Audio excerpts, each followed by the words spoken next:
Boa noite a todos.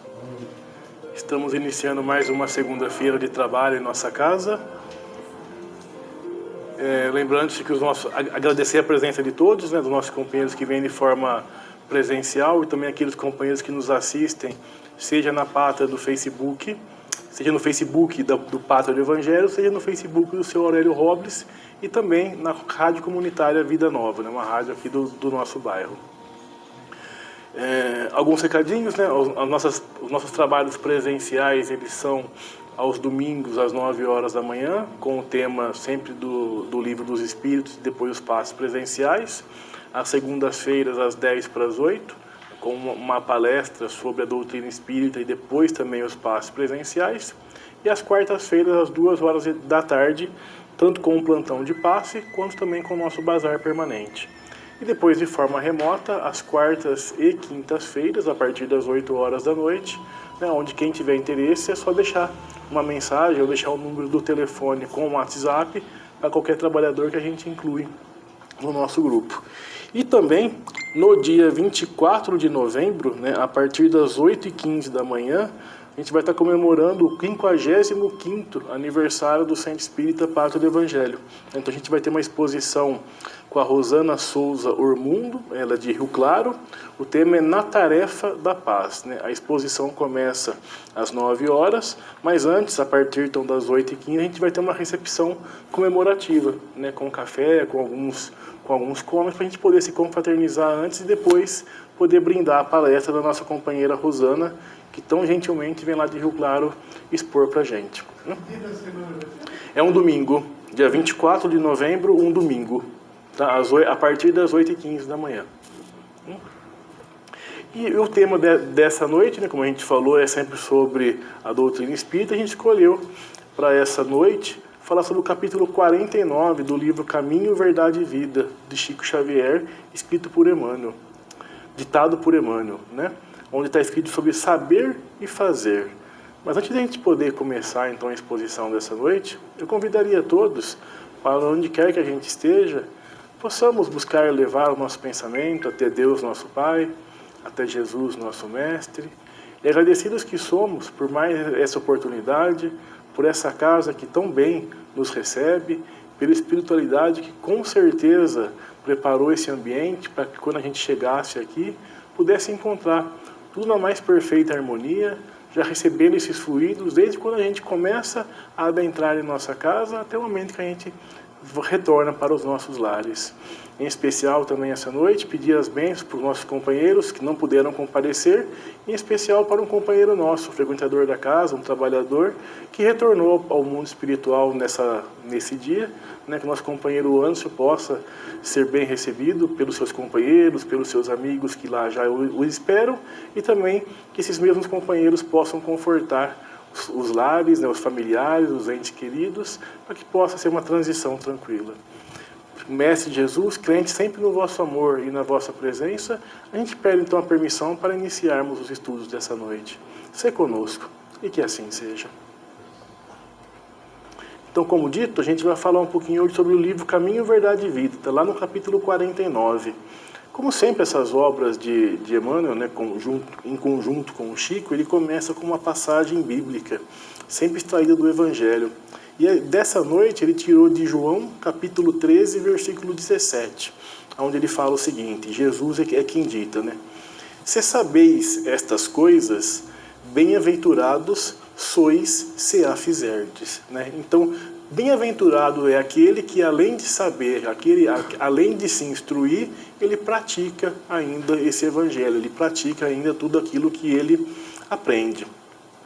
Então, Emmanuel começa o ensinamento da seguinte forma: entre saber e fazer existe singular diferença. Quase todos sabem, poucos fazem. Todas as seitas ou todas as crenças religiosas, de modo em geral, somente ensinam o que constitui o bem. Todas possuem serventuários, trabalhadores, crentes e propagandistas, disseminadores, mas os apóstolos de cada uma escasseia cada vez mais. Então, quais são aqui as coisas interessantes que a gente pode extrair desse ensinamento, né? Uma que ele fala que todas as religiões, de um modo em geral, elas sempre buscam o bem, elas sempre praticam a bondade, elas sempre tentam te aproximar de Deus, né? Todas possuem trabalhadores, né, apóstolos, possuem aquelas pessoas que frequentam, mas cada vez mais ele enxerga que esses trabalhadores ou que esses apóstolos, eles se escasseiam, eles são cada vez em números menores, né? Dentro da doutrina espírita, existe a seguinte frase: amai-vos, eis o primeiro ensinamento, instruí-vos, eis o segundo. A gente vai falar um pouquinho sobre o primeiro, né? Onde relativamente é mais fácil do que o segundo. Quando a gente fala aqui relativamente, é porque quando eu falo de amar, é amar verdadeiramente, né? É me lançar em favor do outro, é me lançar em prol do outro, e é também me lançar em prol de mim mesmo, sem considerar como egoísmo, né? Então é amar aquilo que eu sou, aquilo que eu já conquistei, e amar também o meu companheiro, a minha companheira, aquele que vive do meu lado, os meus familiares, os meus amigos, né? Todos aqueles que nos cercam, inclusive aqueles das quais a gente não conhece, também de um modo verdadeiro, né? Pois quando a gente fala que ele pode significar ser um pouco mais fácil, talvez mais fácil de entender, mas não mais fácil de praticar, não mais fácil de aplicar no nosso dia a dia. É como a gente sempre fala aqui, né? Amar um membro da família, às vezes é fácil, né? Às vezes também não é tão fácil assim, né? Um amigo, às vezes é fácil, um colega de trabalho, às vezes é fácil, às vezes não é.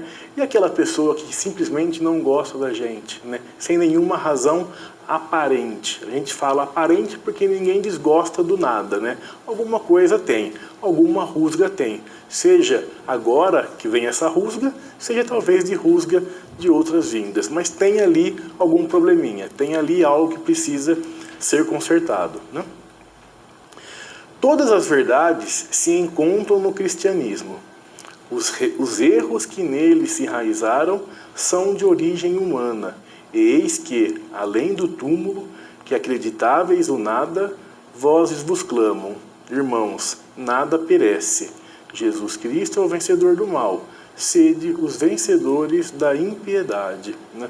Não lembro se foi domingo retrasado ou no outro domingo ainda, numa das exposições aqui, se falou sobre sacrifício, inclusive sacrifícios em nome de Deus, sacrifício em nome de Cristo, as guerras santas, né?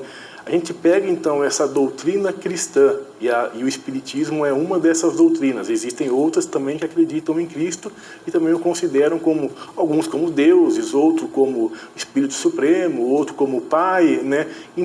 Pouco importa o que significa, mas todos acreditam nele como um ser grandioso, né? E a gente acredita nele como um irmão nosso que evoluiu acima de muitos de nós e hoje gerencia o nosso mundo, né? Então, assim, por que eu falo pouco importa? Porque todos falam que Cristo é um ser bondoso, Cristo é um ser bom, né? E o que faz, então, esses erros que se enraizam nesse cristianismo, né? É as nossas deturpações, né? A nossa falta de intelecto, é a nossa falta de fato ir na origem, é a nossa falta de fato entender que quando ele fala em amor, né, que é o primeiro mandamento ali em cima, amai-vos, o primeiro ensinamento, né, é amar sem qualquer consideração, é amar sem qualquer condição, é amar simplesmente por amar, né? Era isso que ele pregava e era isso que ele vivia. Reconciliai-vos o mais depressa possível com o vosso adversário, enquanto estáis com ele a caminho, para que ele não vos entregue ao juiz, o juiz não vos entregue ao ministro da justiça, e não sejais metido em prisão. Digo-vos em verdade, que daí não saireis enquanto não houverdes pago o último centil. Isso também está no Evangelho, lá em Mateus, né? Como é que a gente vai fazer se enquanto eu estou a caminho, que eu consigo essa comunicação mais fácil, né? Hoje ainda na era da tecnologia, onde basta eu pegar um telefone, mandar uma mensagem, fazer uma ligação, mandar um WhatsApp, né? Usar alguma rede social para conversar com um amigo, para conversar com um desafeto, e eu não faço isso por egoísmo, né? Imagina depois que a gente estiver em mundos diferentes, né? Então essa comunicação ela se torna mais difícil, esse contato ele se torna mais difícil. Percebe que a gente fala mais difícil e não impossível, né? Mas assim, o que ele pede para a gente aqui? Vamos nos reconciliar, vamos nos perdoar, vamos caminhar junto, enquanto a gente ainda está na mesma estrada, enquanto a gente ainda pode estar no mesmo caminho, né? Vamos tentar levar esse perdão aonde quer que a gente passe, né? Mas e se o outro não quiser, né? Acho que é Divaldo que fala que o perdão é como se fosse um banco de Deus, onde você vai lá e deposita a sua moedinha, você vai lá e deposita o seu perdão. A hora que o outro quiser retirar, sacar aquele dinheirinho, sacar aquele perdão, ele vai lá e saca. Assim também como acontece com a gente, né? Quantas e quantas pessoas às vezes nos pedem perdão e a gente simplesmente deixa aquele perdão ali depositado, né? Ele nunca é perdido. Uma hora a gente também vai cair em si, uma hora a gente também vai poder pegar aquele perdão. Então simplesmente não é só pedir perdão, mas também é perdoar, né? Sempre uma via de mão dupla, né? Ela vai e ela volta. E daí voltando para o livro dessa noite, Emmanuel continua da seguinte forma: há sempre vozes habilitadas a indicar os caminhos. É a palavra dos que sabem. Raras criaturas penetram valorosamente a vereda, muitas vezes em silêncio, abandonadas e incompreendidas. É o esforço supremo dos que fazem. Jesus compreendeu a indecisão dos filhos da terra e, transmitindo-lhes a palavra de verdade e de vida, fez exemplificação máxima através de sacrifícios culminantes, né? Então, hoje a gente já consegue ter um pouco mais de fonte da onde buscar essa instrução, que é a segunda parte do ensinamento da doutrina, né? Deixado pelos Espíritos de verdade. Então primeiro, amai-vos, o segundo, instruí-vos, né? Como é que eu faço para buscar essa instrução, né? Seja através de exposições, mas principalmente através de livros, através de obras, através de estudos, né? Adquirir conhecimento sem dúvida, e adquirirmos conhecimentos através do estudo. Sabemos que o estudo desenvolve a inteligência, sendo certo que também promove uma melhor utilização do nosso livre-arbítrio e aumenta, é óbvio, a responsabilidade dos próprios atos. Amai-vos e instruí-vos, certamente, que passamos a imaginar a instrução acadêmica. Cada criatura deveria fazer cursos. É importante que a gente estude. Importantíssimos são os cursos acadêmicos do nosso dia a dia, quando bem feitos, quando com bons propósitos. Eles penetram o nosso cérebro e nos ajudam a ser pessoas úteis na sociedade. Então, esse estudo que nós temos hoje, por exemplo, de ciência, de matemática, das nossas profissões, ele é importante porque ele faz com que o meu cérebro se aperfeiçoe e eu desenvolva intelectualmente. Mas, além desses estudos, eu também preciso ter um estudo moral, eu também preciso buscar essa minha evolução moral, eu também preciso buscar essa minha edificação sempre constante e do lado moral, do ponto de vista moral, né?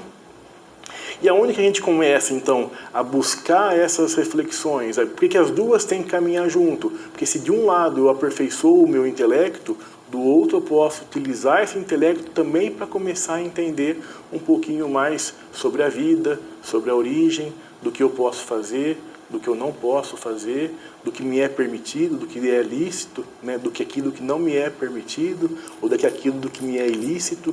Então tudo isso eu consigo através de estudo, né? Então eu estudo, eu vou buscar essas obras, né? Eu vou buscar esses bons livros justamente para poder começar a abrir a minha cabeça, né? Alguns exemplos, por exemplo, só Chico tem um pouquinho mais de 400 livros, né? Ali com certeza são obras edificantes, com certeza são obras que passaram por um crivo da razão, por um crivo do intelecto e por um crivo também da moralidade. Então ali são livros que com certeza vão nos edificar a sermos pessoas um pouquinho melhores. Em nome do sentimento do amor recomendado pelos espíritos superiores, como nosso primeiro mandamento, podemos e devemos buscar o conhecimento que permite que auxiliemos com mais eficiência nossos irmãos e a humanidade. Se o aspecto científico do Espiritismo é um dos caminhos que promove a sua divulgação, então vamos buscar estudá-lo, instruindo-nos nesse aspecto, para podermos contribuir de forma humilde, mais efetiva, para o progresso da nossa humanidade. Então, nessa mesma linha de raciocínio, por exemplo, lá no Livro dos Espíritos, na questão 780, a gente tem a seguinte pergunta feita por Kardec, né? O progresso moral, ele acompanha sempre o progresso intelectual? Então eu desenvolvo sempre os dois de maneira conjunta?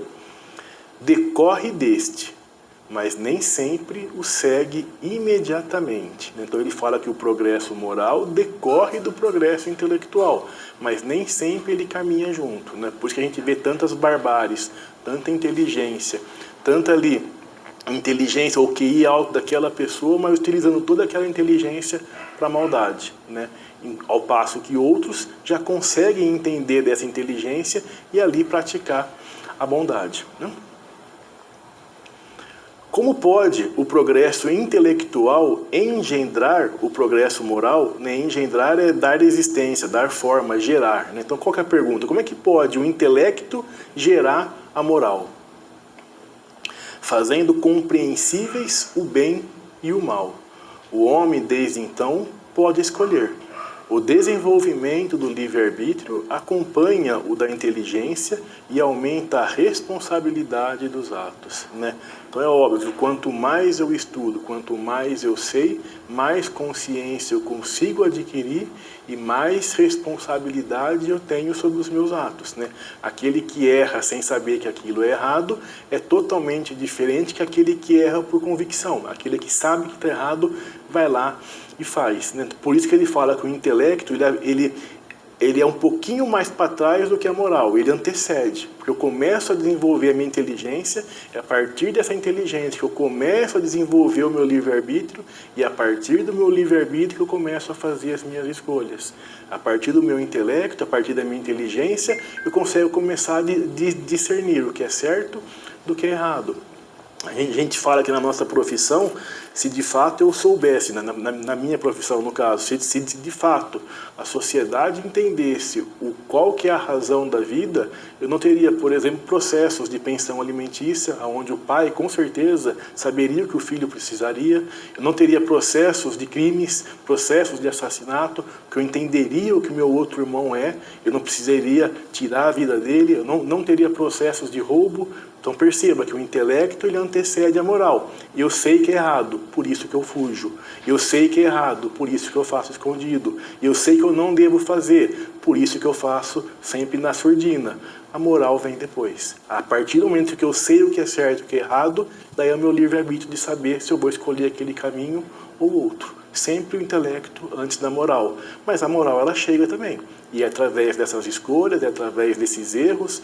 A gente sempre brinca, que fala assim, se eu pudesse voltar lá atrás, eu não cometeria os erros que eu cometi, né? Mas foi através desses erros que a gente se torna o que é hoje. Então é aprendendo com esses erros que a gente vai também se melhorando.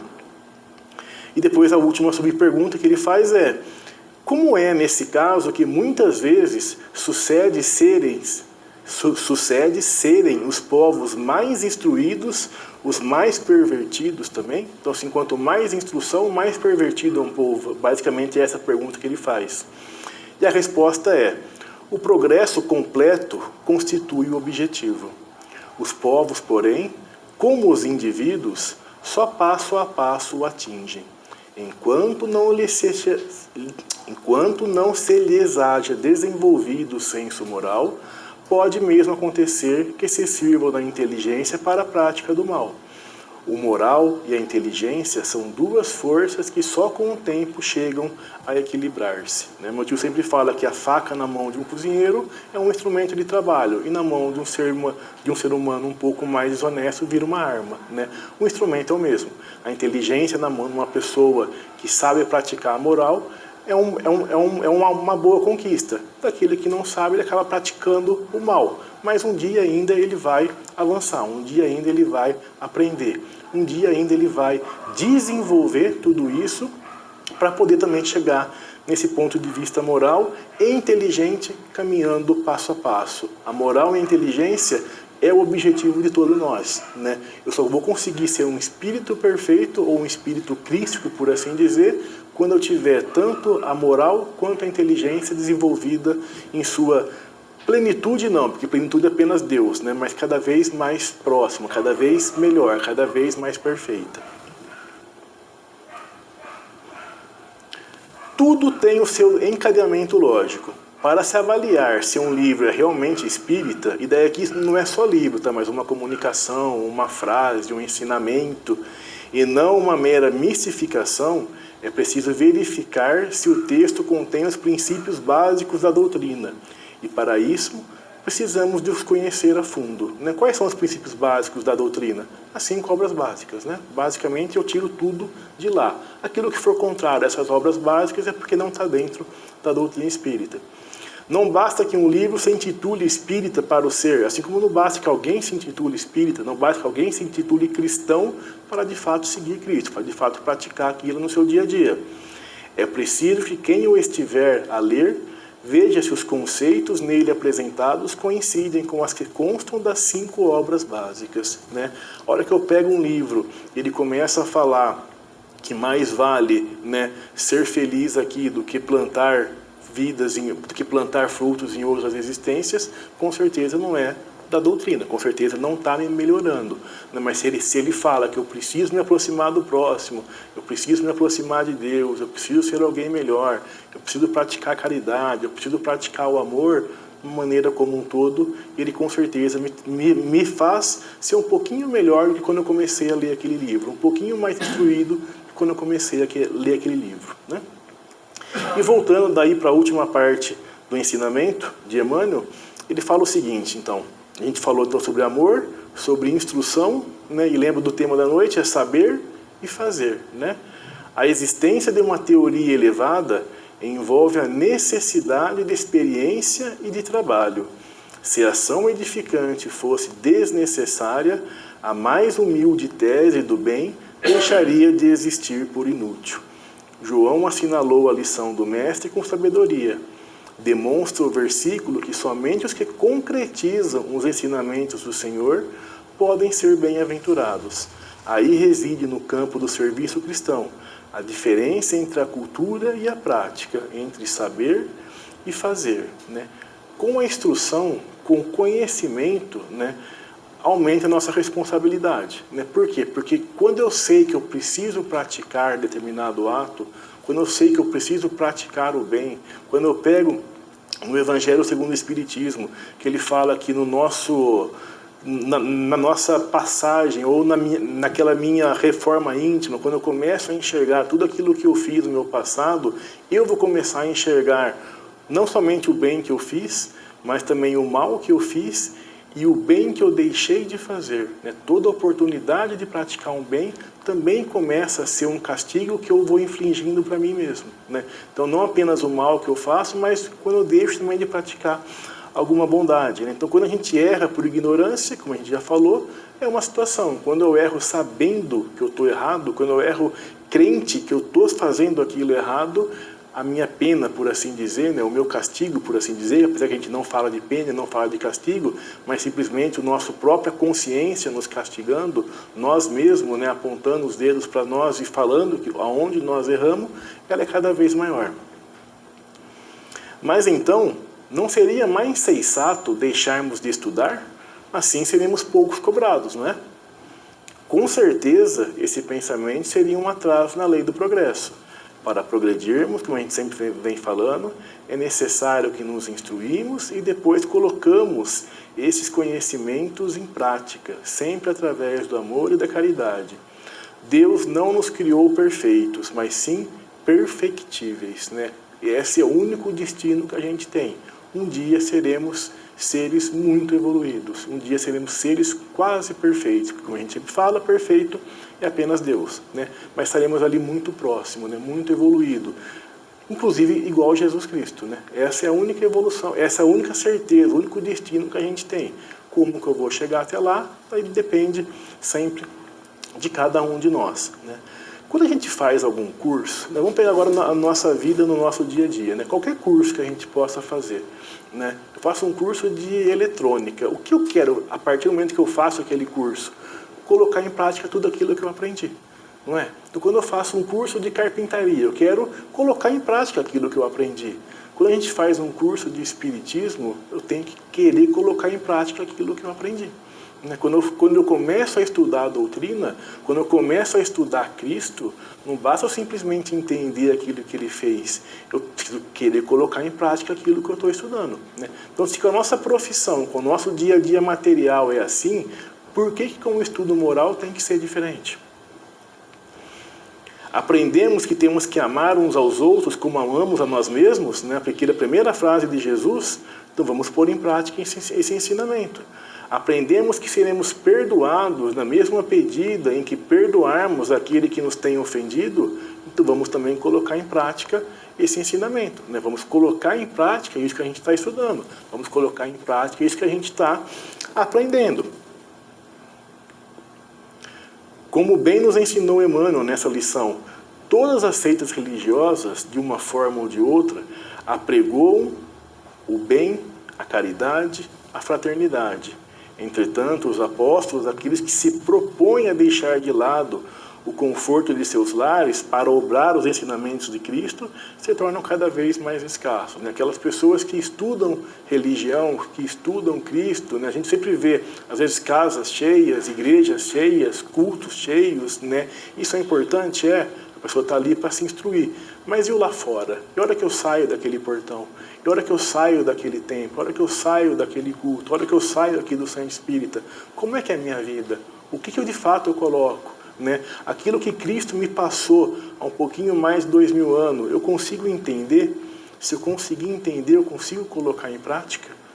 É isso que a gente tem que começar a praticar, a gente tem que começar a desenvolver no nosso dia a dia. A pedagogia, que é a arte da educação e do ensino, nos esclarece que só aprendemos verdadeiramente a fazer quando fazemos. Aprendemos a fazer fazendo. Ou seja, só podemos dizer que sabemos algo depois que o praticamos, e não por informações ou teorias. Em outras palavras, só aprendemos a nadar nadando.